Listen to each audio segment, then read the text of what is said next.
256 आयत बहुत इंपॉर्टेंट आयत है। ये भी ज़्यादा राह की टोकरी में रखने वाली आयत है।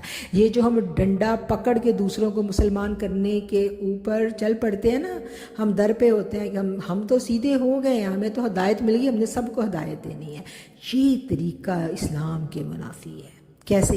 ला इकराह फिद्दीन, दीन में कोई ज़ोर ज़बरदस्ती नहीं है। ये जो कहा जाता है ना दीन तलवार के ज़ोर पे फैला, ऐसा कतन नहीं है।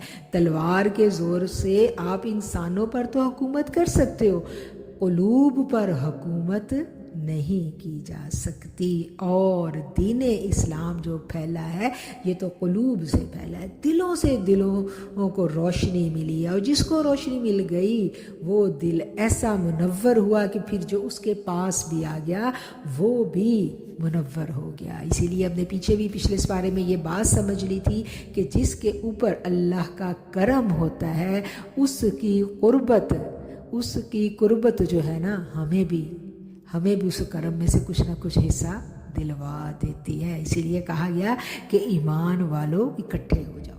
अच्छा जी, ये बात हमने समझ ली कि ला इकराह फिद्दीन, दीन में कोई ज़बरदस्ती नहीं है। इसलिए अगर जिन मदर्स के बच्चे अब 18 से बड़े हो चुके हैं, हम उन बच्चों की सही तौर पर तरबियत करने में नाकाम हो गए, हमसे कोताहियाँ हो गई, या तो रिज़्क उसमें हमसे कोताही हो जाती है, रिज़्क हमने उनको पाकीज़ा नहीं दिया। हलाल और पाकीज़ा दो चीज़ें आ जाती हैं, फिर रिज़्क में कहीं ना कहीं हराम की आमेज़श हो गई। एक बूंद नजासत की, एक वो कहते हैं ना कि एक दूध की भरी हुई बाल्टी हो तो उसमें एक कतरा पेशाब का गिर जाए तो पूरा दूध नापाक हो जाता है। इसी तरह जब हम बच्चों को पालते हैं, अल्लाहु अकबर, तो कुछ सूद वाला मतलब हमारा रिस्क हो गया अगर, तो फिर वो ही सूद वाला रिस्क हमने अपने बच्चों को खिला के पाला तो फिर हम क्या चाहेंगे? फिर हमारी पकड़ तो आनी है, इम्तिहान तो आने हैं।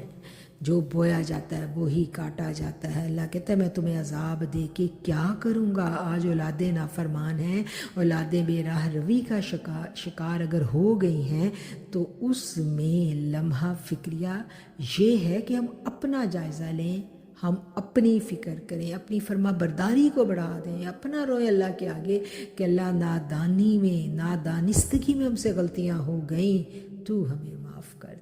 अब डंडा पकड़ के या बहसो मुबाहसा करके हम दलाइल के साथ उनको कायल नहीं कर सकते, ये मुमकिन नहीं है। क्यों? क्योंकि हदायत जो है, एक तो ये अल्लाह जिसको चाहेगा देगा, और दूसरा ये कि इसमें ज़बरदस्ती नहीं है, और तीसरी बात ये कि ये क़ल्बी कैफियत का नाम है। ज़ुबान से इकरार कर लिया, दिल से नहीं माना, तो फिर आप ईमान वालों की सफ़ में नहीं आ सकते। और उससे साथ ही अल्लाह ताला ने क्या कह दिया? क़द तबय्यन रुश्दु, बेशक खूब वाज़े हो गई हदायत गुमराही से। यानी ये कभी भी मिक्स नहीं रहेगी। साफ़ और नजस ये दोनों मिक्स नहीं रह सकते। अगर दोस्ती भी है ना दो लोगों में, एक नफाक वाला दिल है और एक ईमान वाला दिल है, वो ज़्यादा अरसा इकट्ठे नहीं चलेंगे, अलहदगी पड़ जाएगी। ठीक है, हम बात कर रहे थे कि हदायत वाज़ह हो जाती है, मिक्स नहीं रहती, ज़्यादा अरसा छुपा नहीं रहता, सब पता चल जाता है। आगे बात फरमाई, यकफुर बित्तागूती व युमिन बिल्लाह, जो इनकार करेगा शैतान का, व युमिन बिल्लाह, वो ईमान लाएगा अल्लाह पर। अब यहाँ भी एक अहम पॉइंट है। क्या अहम पॉइंट है? कि अल्लाह पर ईमान लाने के लिए पहले इनकार करना पड़ता है। जो हम कहते हैं ना ला पक्का करो, हमारा ला नहीं पक्का हो रहा, तो ईमान से पहले क्या शर्त है? ये बात लिख लें, ये बात नोट कर लें। ईमान की शर्त इनकार है।